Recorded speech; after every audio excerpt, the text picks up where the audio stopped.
This is the YOB ConvoCast, one-on-one conversations with your other brother's authors, community members, supporters, and friends.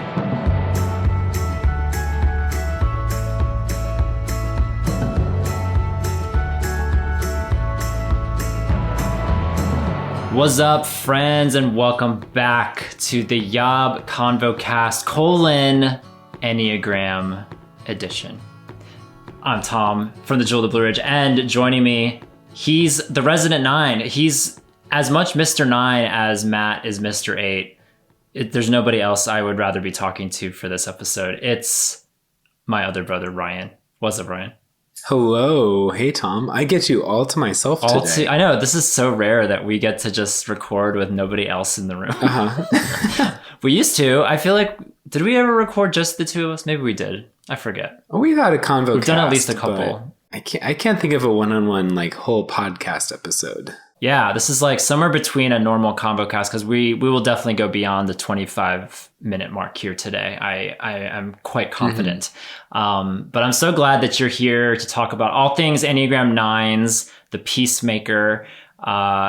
You are, I don't know, I don't want to pump you up too much, but I think you might be the one I'm talking to on this series that might know the Enneagram the most. Ooh, I think. Okay.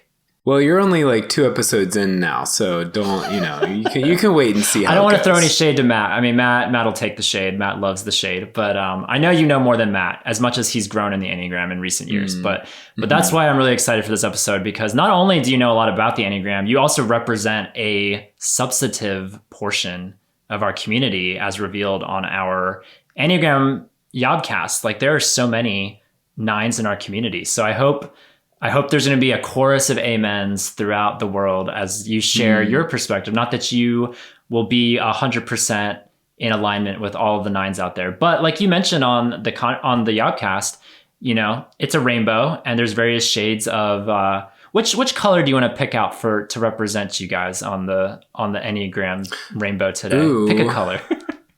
I picked red for Matt.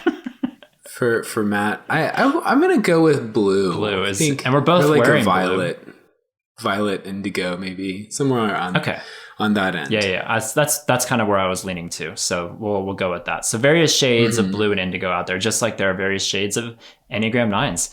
Right at the top, I want to always just preface these conversations. The Enneagram is a tool that we use. It is not the be-all, end-all. It's not a replacement for other methods of self-discovery like therapy or certainly a relationship with Jesus and prayer or what have you, other practices. But it is a tool that's been very helpful for me.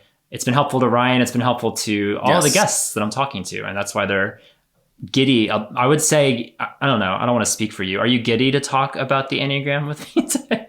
Well, I think maybe 9s don't get giddy all that often. It's not you, Tom. It's me. Yeah, that's true. That's true. But in any case, Ryan's here. One way or another, Ryan's here, and he's going to talk about 9s. And it's just awesome to be able to explore it through this unique aspect of our sexuality, our masculinity, how we relate with other men, whether they're gay or whether they're straight. It'll be awesome to explore the Enneagram in a way that I've never seen done before. And so I'm really excited to see not only what Ryan has to say, but our YOBBERs. They submitted some feedback. We only had 1 8 submit feedback for our last podcast, but we got several 9s contributing to this one. So it'll be fun to get a nice little cross section of 9-ness from our community. Info that I'm going to read today, as always, comes from truity.com, not Ryan's bank, but truity.com.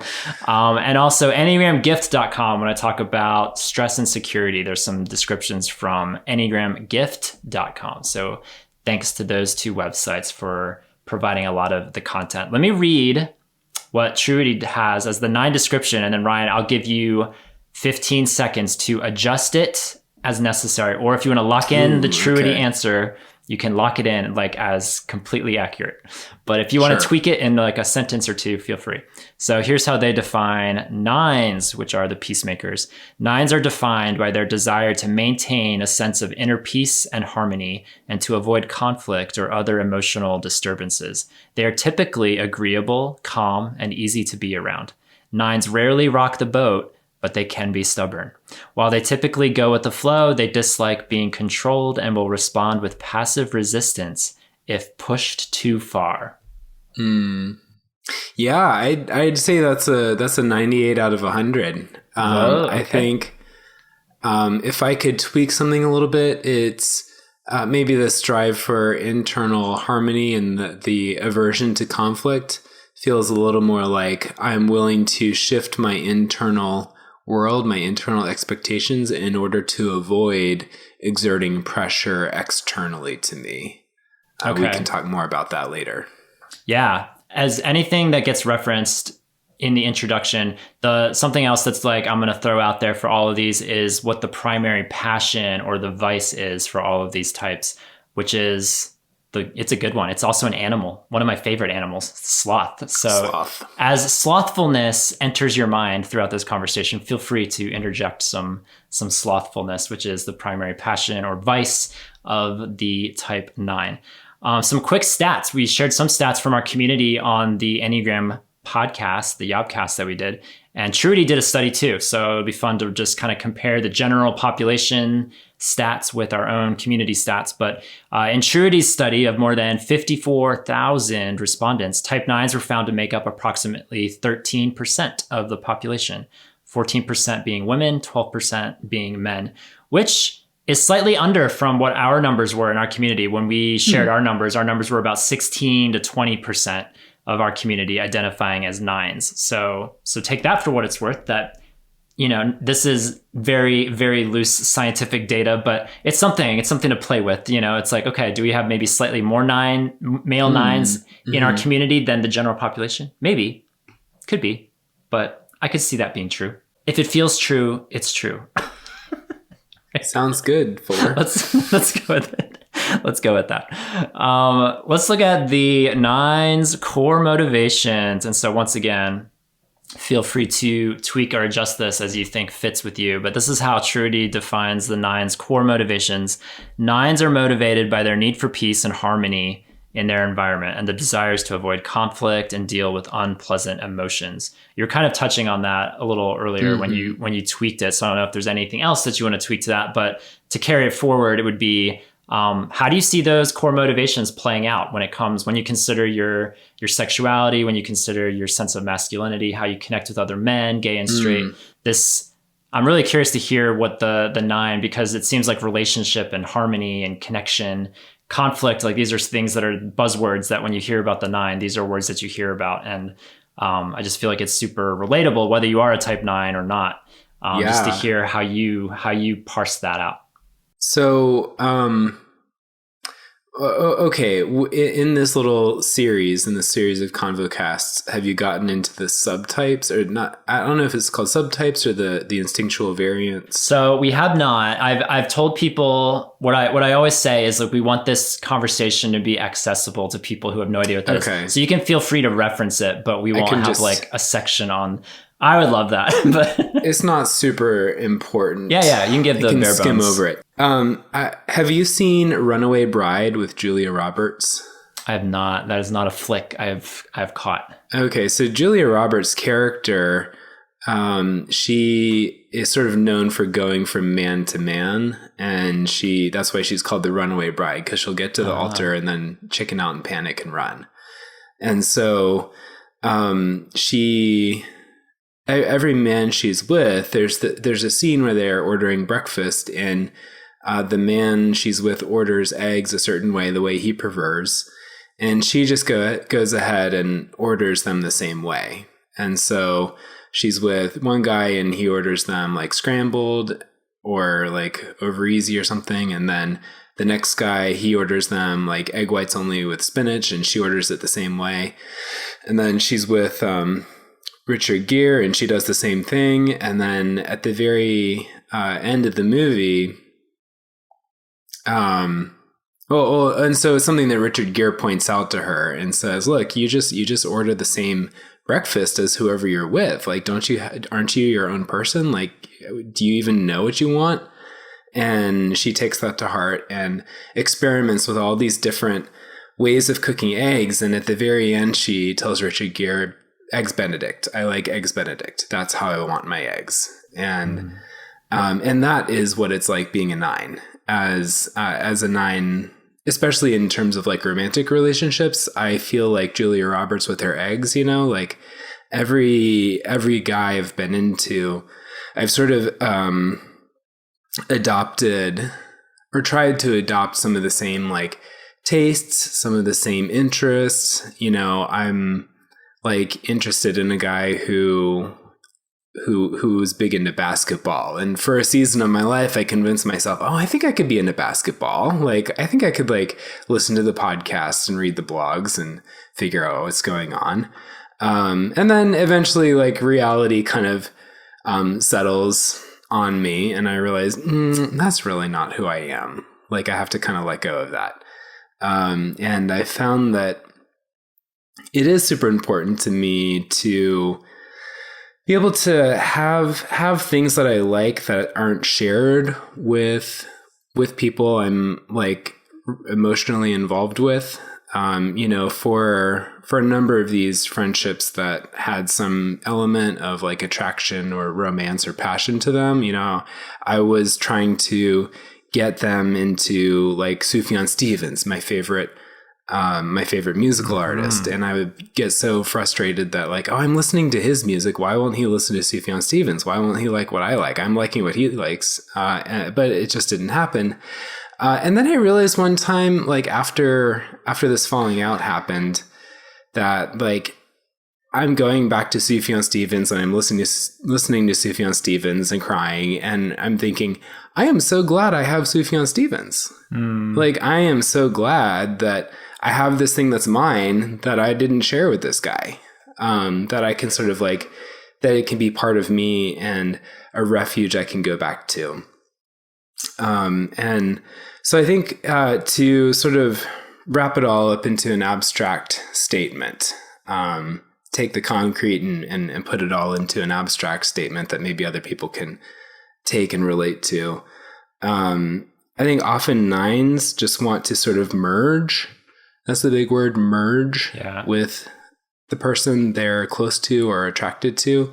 Like they want the boundaries between them and the person to just dissolve and to sort of become the same person. And that is the temptation. That's what seems like it would be good, but it's not actually good.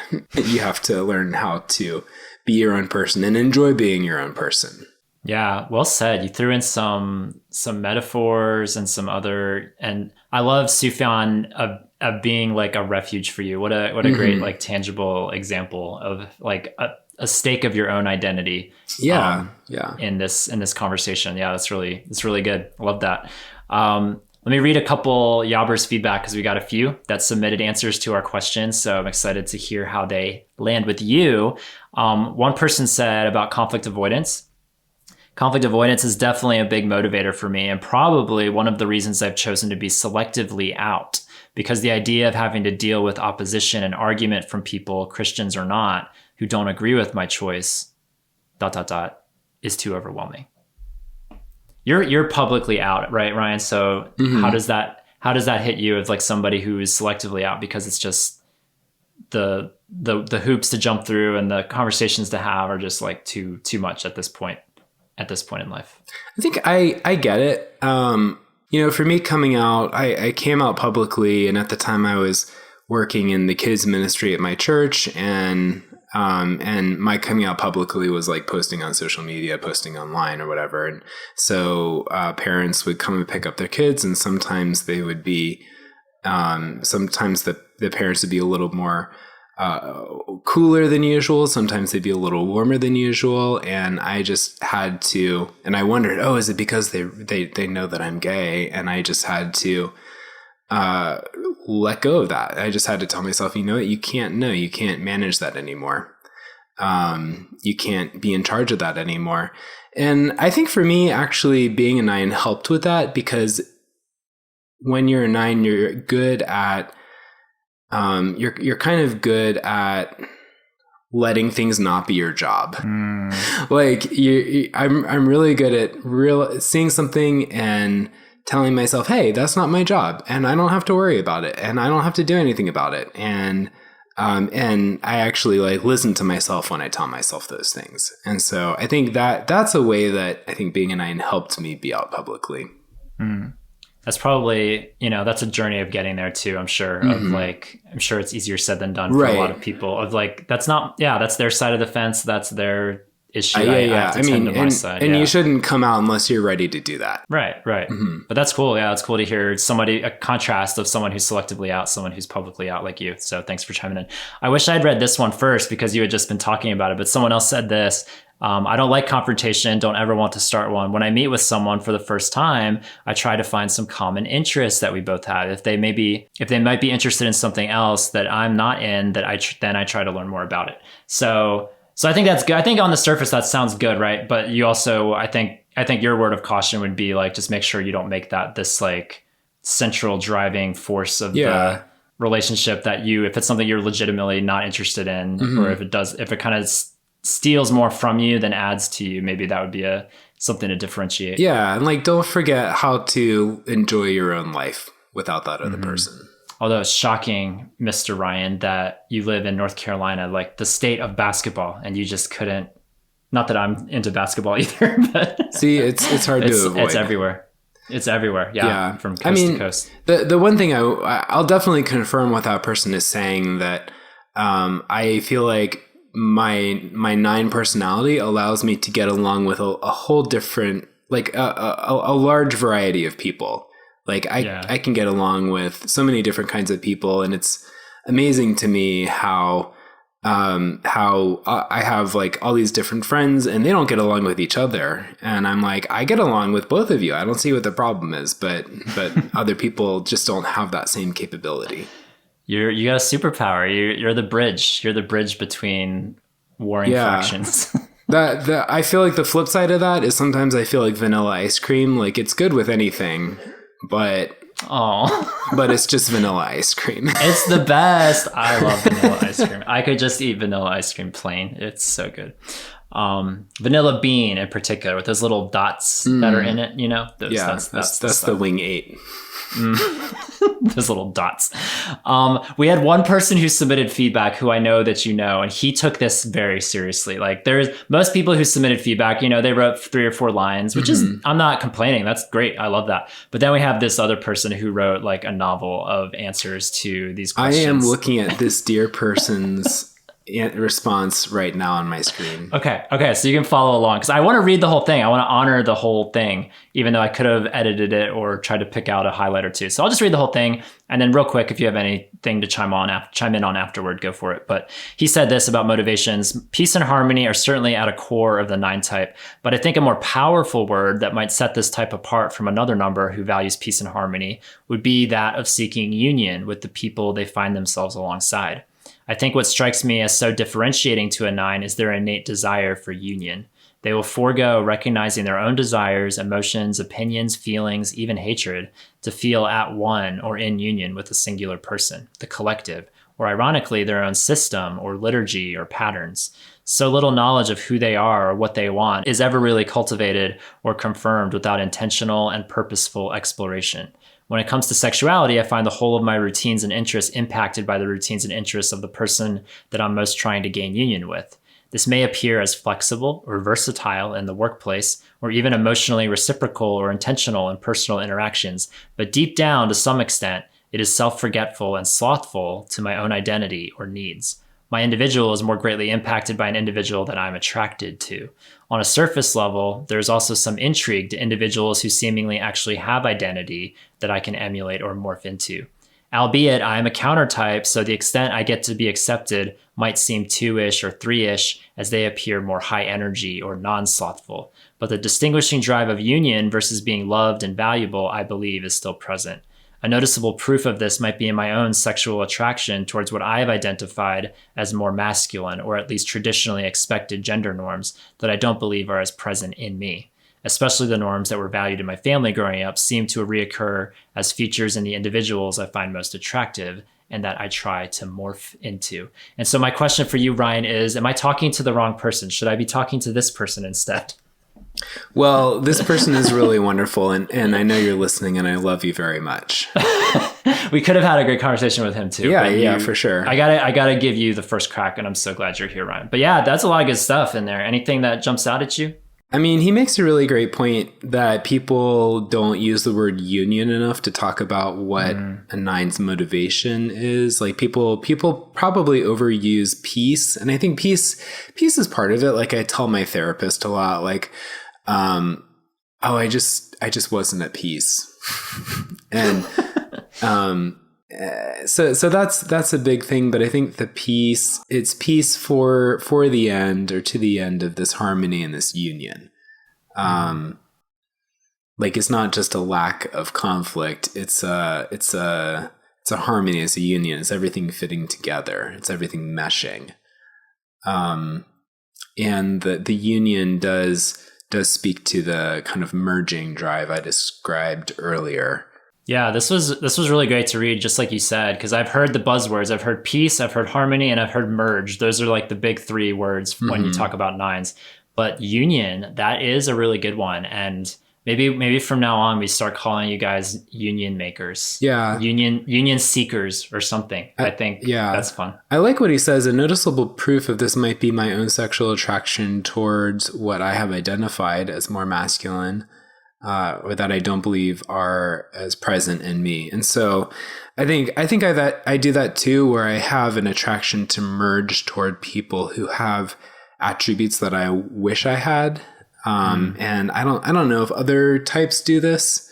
If there's that kind of desire to consume another person in order to assume their characteristics. I'm holding back because I told Matt in our 8 conversation that this isn't about me. This is about 8. And now for you, this is all about the 9. So I'm not going to interject my 4-ish thoughts, but you've given me things to think about because the 4's primary vice is envy. And so I have things to say about envy when we get there, but I'm going to let you take the spotlight on this episode. So I don't, maybe other types do that. Maybe other types do that same behavior, but for different reasons or in different ways. But I think there's definitely something there in my merging drive, is that I want to become more like the person I'm merging with.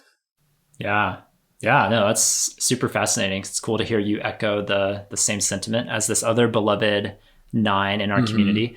Let's make the shift from motivations to fears.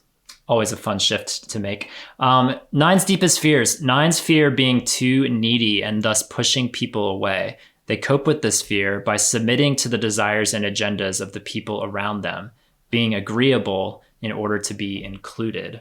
So how does that land with you? And then same question for all of these. How do you view your deepest fear through the lens of sexuality and masculinity?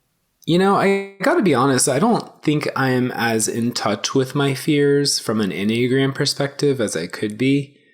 When I am, I think I understand that I have a fear of conflict, and I've observed that, but I'm not sure I've really interrogated like what's behind that fear. Am I fearing, kind of the classical Enneagram 9 the Enneagram explanation for the 9 fear is disconnection. And I haven't really been able to identify like, I'm afraid if I send my food back because it's cold, at the restaurant, like I'm afraid I'm going to be disconnected from the waiter, or, like I guess I haven't really explored enough to see how that's true for me. I think I do that the fear of being needy does resonate with me. Like I'm afraid that if I ask for too much, people are going to kind of think less of me or push me away. Like I'm going to find out there's not room for me in their life after all. And I think there's sort of a flip side to that where I fear needy people sometimes.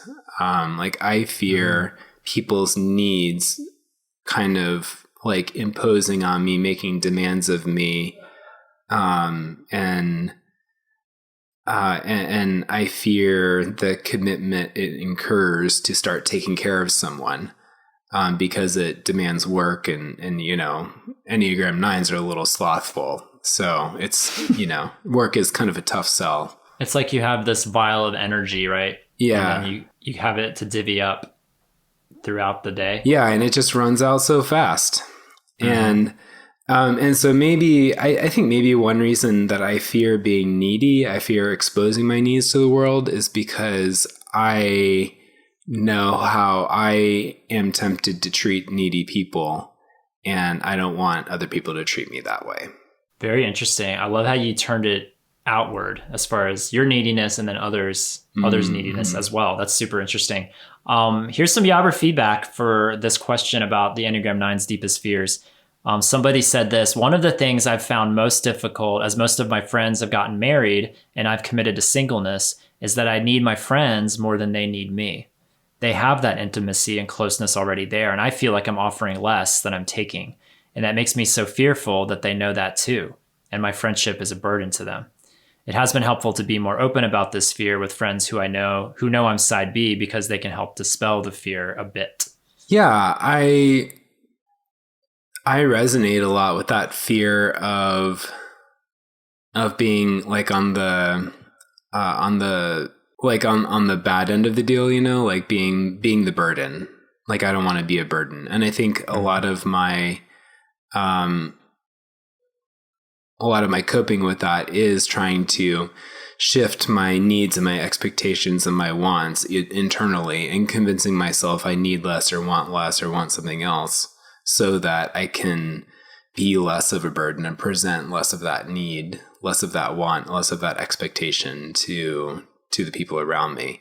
And I think I've had to learn, and this is still something I'm not very good at, but I've had to learn to see my needs as something that can be actually good for my community. Like, me presenting needs to my community gives them a chance to grow in their ability to be there for me and provide for me. It gives them a chance to look outside of themselves, look outside of their nuclear families. And, without me to be there and be needy, they would just be bopping along, in their suburban houses. And nobody wants that. You're there. Yeah. You're there to break people out of their lulls, their suburban lulls. That's a great way to think about it. Someone else said this: one of my biggest fears is that no one will be there for me in the present or future. Also, that I might say or do something hurtful that they never want to see me again. This has been a work in progress for me to get to know that some people will come and go, but the Lord has not left my side and will not leave or forsake me. And I think something that I'm noticing a lot about 9s, I don't know if it's going to be specific to 9s, just because 9s have, it's the crown of the Enneagram, right? Do you like that phrase? I love that phrase? Yes. So it's so regal. So like anyone that knows the diagram of the Enneagram, it's right at the top. So yeah, I think there's a reason why it's up there. It's like, I kind of see a little bit of everything in the 9, because I'm resonating with a lot of the things that you're saying, and I don't resonate or identify as a type 9, but there's so much of that you're sharing that I'm reading about that's like, oh yeah, I feel that too. And it might be coming from a slightly different shade of the mirror, but I'm catching a lot of this too. So it's really, really fascinating. Yeah. That fear of pushing people away, it's this, for me, there's this weird tension of, I'm afraid to like create too many waves. I'm afraid to make waves rock the boat, because then people will just find my presence to be tiring and will leave me. But that's also in tension with being self-conscious about being boring. Like, I'm insecure about being boring. Like, I'm afraid that I'm just boring and uninteresting, and I won't keep people's attention. That back to the vanilla ice cream analogy. I have this friend who is an Enneagram 7, and he's just off the charts 7 wing 7.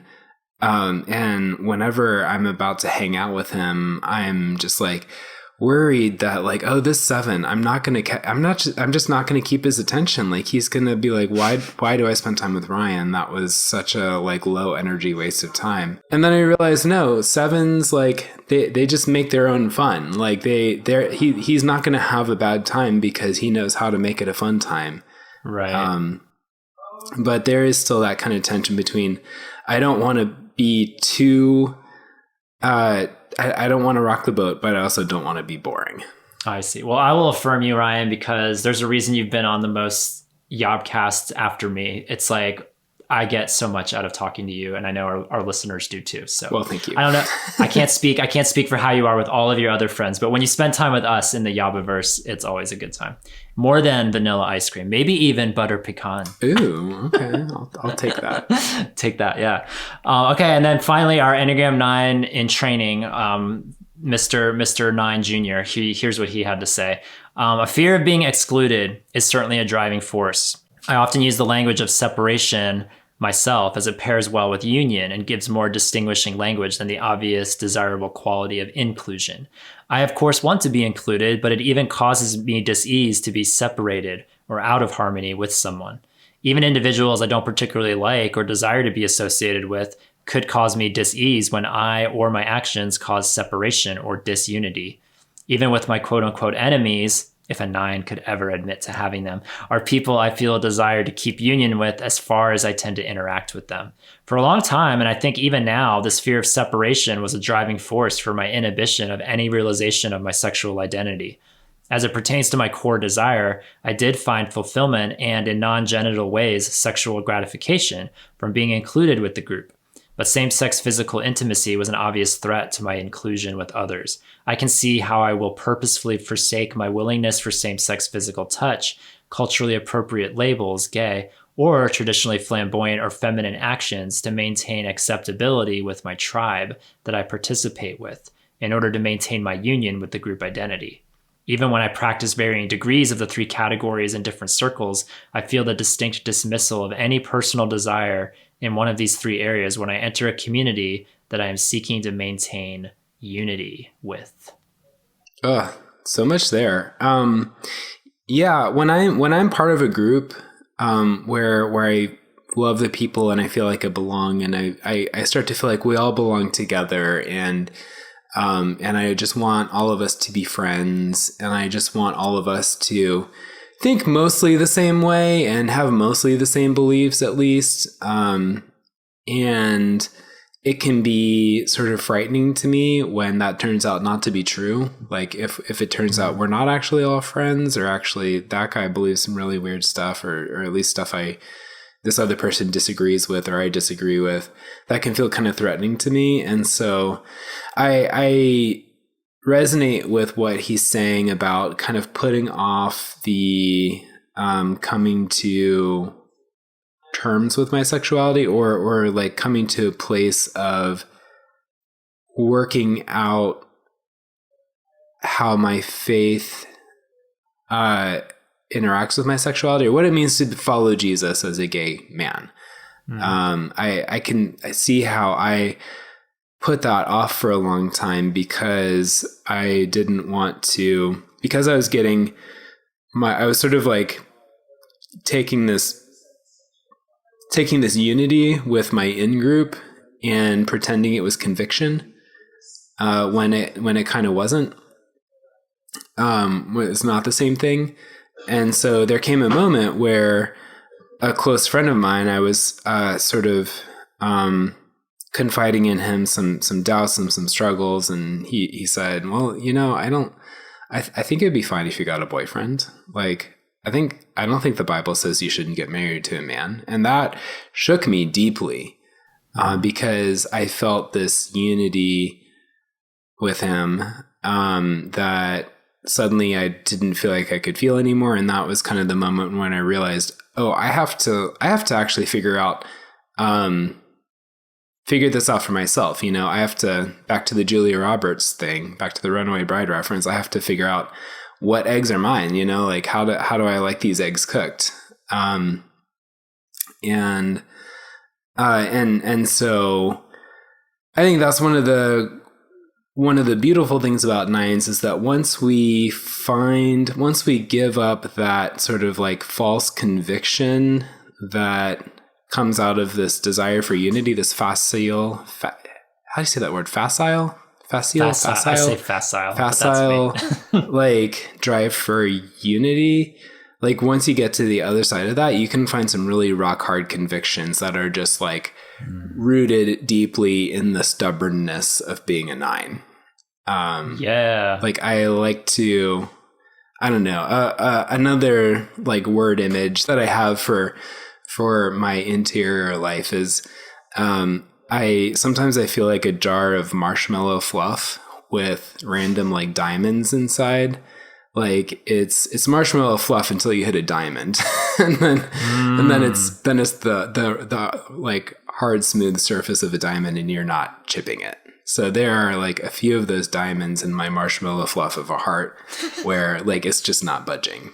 You're giving me so many potential ideas for the title of this episode, so we'll see. You never know. I always have to figure out the title when we get to the end. So you've given me lots of images from marshmallows to diamonds to Julia Roberts. I mean, there's a lot of options here. So we'll see where it takes us. Moving into what I really love about the Enneagram is the directional component, the dynamic component of moving to stress, moving to security, these various seasons of life that we enter into, and how each of these types kind of lean on different tools to survive and how to manage the terrain, basically. And so when nines are in stress, they go to 6, which is the loyalist. Sounds so great. Here's what the description is about nines in stress. During periods of stress, nines can take on the 6 quality, which causes them anxiety. They will become overcommitted and rigid. They doubt themselves in many aspects of their lives. They can become very reactive in stressful situations. So does that sound true to you? And how, if so, or if you want to take that further, how do you see that playing out in areas of sexuality and masculinity? Yeah, I think in times of stress, like I just want somebody to tell me what to do. I just want the authority structure. I just want my boss. I just want my trusted network of friends to tell me what to do. And I think that's a kind of a healthy 6s don't need that. They work through that to the other side where they don't need it. But unhealthy 6s, which is when we get our unhealthy number in stress, we exhibit the unhealthy behaviors. And so that's the unhealthy 6 behavior that I identify with the most. And I think off the top of my head, I can't think of ways that plays out specifically in sexuality, but I mean, I think there's a lot of life that falls under the umbrella of masculinity, and maybe one of those things is taking care of the space around you. And all of this conversation always comes with lots of caveats, like yes, women also take care of the space around them, but I don't want to get sidetracked by all that. All that to say, when a branch falls on my roof and I have roof damage and water coming in, and I just want somebody to tell me what to do, tell me how to fix it. I don't want to take the initiative, be creative, and figure out how to take control of the situation, I guess.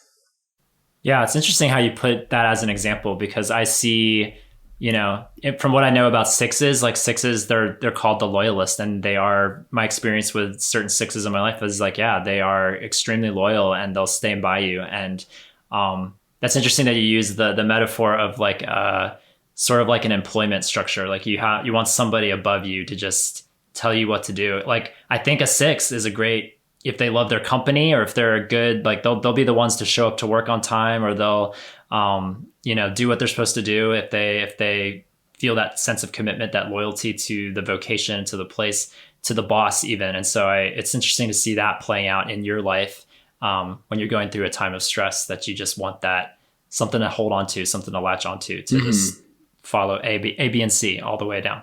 Let me read the feedback for this one, just one response to this one. Similar to my fears above, I have found a reoccurring willingness to morph and overcommit to the interests and activities of others, especially groups of straight friends that I think represent the idyllic friend group that I ought to have to be at harmony with my current system. In the past, this morphing of myself and overcommitment to activities I personally have no interest in leads me to exhaustion, frustration, and resentment, which typically leaves me distancing myself and becoming unavailable to anything they do. It would be too much of an inconvenience for me to dictate any of my own requests or interests on the group, so it's easier to detach, avoid any conflict, bury my own frustration, and maintain some belief of continued harmony or belief of re-engagement. The same can happen in overtly gay settings, where an acceptable gay identity is morphed into for the sake of maintaining group unity, and personal desires, needs, or wants are suppressed unless there is comfortability with the group to voice needs or rest for a while. Yeah, reading this, I'm wondering if I share that symptom of overcommitment to like the going to six and stress. Because often I've felt overcommitted to things, and I don't know if that's just just a pretty normal 9 thing. It doesn't take much to get overcommitted. Oh my gosh, there's a thing on the calendar today. I gotta prepare myself. But that's part of #adulting, right? Is learning to say no. It's learning what can I take onto my table today, and what do I have to just let go of and say no to. So I think that's wise for all types, but I think maybe particularly for the 9. Sometimes you just got to tell yourself, "Bitch, we're all tired." Thank you. Thank you for that. We'll see if I bleep it later. I don't know. We'll see. We'll see what I'm feeling later. 9's insecurity, the flip side of that, as we start to wind this conversation down.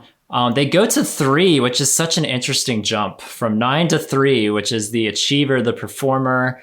A lot of athletes, a lot of just celebrities. Like, it's kind of that person that just loves being on stage, loves being accomplished, having accomplishments, which is such an interesting direction for the 9 to go, insecurity. Description of that: during periods of growth and security, 9s can take on qualities of type 3s. They will take command of their life and become better decision makers. 9s become more self-confident and accepting of their existence in life during periods of growth. And you're touching on that a little bit, as far as like, you just want someone to make a decision for you when you're kind of in a period of stress. So then this contrast is the insecurity. It's just having the confidence to make those decisions and roll with it, I guess. And I think it's less a simple matter of confidence, like as if I lack the self-confidence usually. I think it's more of a belief that I guess self-confidence is a way to describe that, but I think it's less about self-esteem and more about believing that like my voice matters and is good, and my decisions, I can handle whatever they lead to. And I see that in times of health in my life, I have like accomplished things. Like, I think from a distance, I might look a little bit like a 3. Writing, I've written 1.75 novels, and love that. And I've gotten some like pretty good like side projects done in my programming career, and I have a house that I think is pretty nice, and it's so nice. And you built onto it recently. It was just so cool to see that. So I could definitely see how some people would look at you and maybe say, "Oh, that's a 3, such a 3 over there." So accomplished. Let's read the last feedback for this one. I find that in my health and security, I can more quickly recognize and voice needs. I also have more awareness of my own intuition. Residing in the body-gut triad, 9s often function from an intuitive, instinctive place. It is not always known or felt why they ought to do something, but their slothfulness can also play out as a stubbornness when it comes to doing whatever it is we're going to do. Yes, in my health, I can not only say no, but I can also trust that the ideas and insights I have might just be worth pursuing, as I can see how my intuition is realizing some more meaningful or purposeful direction. There is more assurance of myself in all that I do. I can see grander understanding to my masculinity. I can see a more holistic union to my relationships beyond just participating. I can see more clearly the motives and intentions of others and give them the benefit of the doubt when working with them, rather than believing their approach to me or interactions are set and incapable of change, or worse, incapable of including my approach to life. It's interesting that he mentioned the body gut triad, which we talked a little bit in the last episode with Matt about how 8s, 9s, and 1s are in this triad of intuitive intelligence. So I don't know how that lands with you as far as this part of the conversation goes, if you have any thoughts on that. I mean, if going to 6 in stress is overthinking things, then going to 3 and going with intuitive intelligence in times of health is like, don't overthink it. Just like make a decision and go with it. Like you can handle whatever it leads to. Yeah. And that's cool. I'm kind of jealous of the gut types, if I'm honest, because my gut, I have I have literal discomfort when I'm stressed and I have gut pain. And I'm like, I just want to have this feeling in my gut that's like, this is the decision to make, and just like go with it. And just, I know it's probably easier said than done for you to be in a place of security and just follow your gut. But I've always been kind of jealous of those types who seem like they just know, from my vantage point, it seems like they know what the path is and they follow it. And they generally, seems like they turn out well. It seems like they know what they're doing. And so I think, that's kind of my vantage from another side of the Enneagram of seeing the gut types. I want to close our convo here today, Ryan, by giving encouragement to anyone listening who either is a 9 or knows a 9. You surely do. This is what you do. If you want to love a 9, and feel free to add a PS onto this, Ryan, if there's other things you can think of ways that we can love you as great as we can.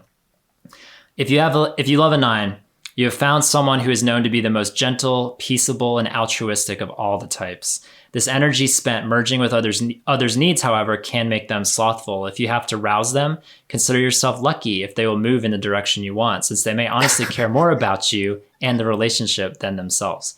However, encourage them to have their own autonomy and self-respect, so they're not damming up passive-aggressive anger. Make sure you actively listen with them and pause to see what's really going on with them too. Realize when they get loud, they're feeling either unheard or anxious. Address those particular issues as best as you can, even though they may say it's fine. Making daily prioritized lists will also help with 9s. They will always try to put you first, so give them express permission to take care of their own physical and mental health, errands, work, hobbies, and needs. Yeah, all that's really good. I think one thing 9s need to hear is like, your voice matters. What you want matters. It's important for you to know what you want, and let us know it too, because we want to know. I think you have to sort of balance all that out with also 9s sometimes need a lot of space.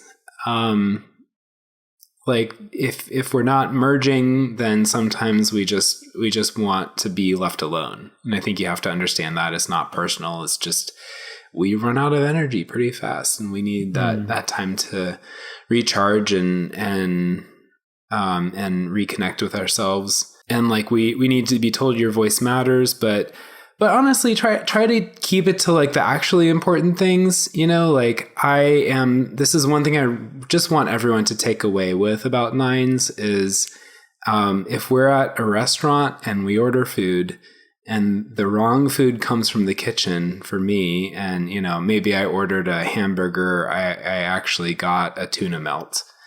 And the 8 sitting next to me is like, we're sending that back. That is not acceptable. And the one sitting on my other side is like, I can't believe this place would do that. I'm not tipping them at all. And I'm like, guys, it's really okay.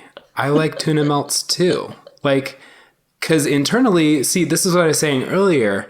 I am really good at shifting my internal expectations to just be okay with it. And when I say, guys, the tuna melt is okay, I'm being honest. Like that's an okay situation. I don't need you to jump on that and say, no, your voice matters here and we're going to send it back.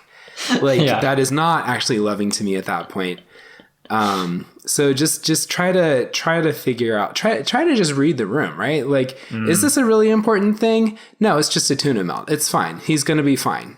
Like Ryan would rather just enjoy the tuna melt because he will not enjoy whatever comes instead of the tuna melt more after we make a scene. And I'm sure, more than the tuna melt, more than the hamburger, it's just being out with your friends and having time to be with each other. I think that's probably what you prioritize more. Not that food isn't important, but I think you prioritize the moment, maybe necessarily more than the specifics of the food that's coming on your plate. That is such a great example. You gave so many just very specific examples today, which I love. So thank you for excellent all your feedback. Yeah, love so many nines in our community, so many beloved nines that I've connected with, not only inside YOB, of course, but outside as well. They're great. They're great humans. And so give them some space, but also, just take some of that feedback from what Ryan shared today. Hopefully it was a good learning experience as we continue our journey around the Enneagram.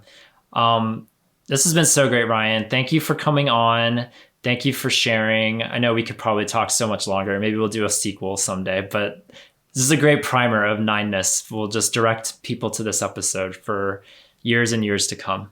Well, I'm honored. Thank you so much for listening to what I have to say. Although I will say, though, if we do a sequel 9 episode, I think, no offense to you, Ryan, but I think we need to probably get this other person on the show. And I would just say the same things over again. So yeah, I think that'd be fun. But stay tuned, everybody, for next week. We'll finish out the gut triad. We'll be talking to a 1, which is kind of rare in these parts. So looking forward to talking to a 1 as we make our journey around the Enneagram this spring/summer on this Enneagram ConvoCast series. So excited to keep this conversation rolling.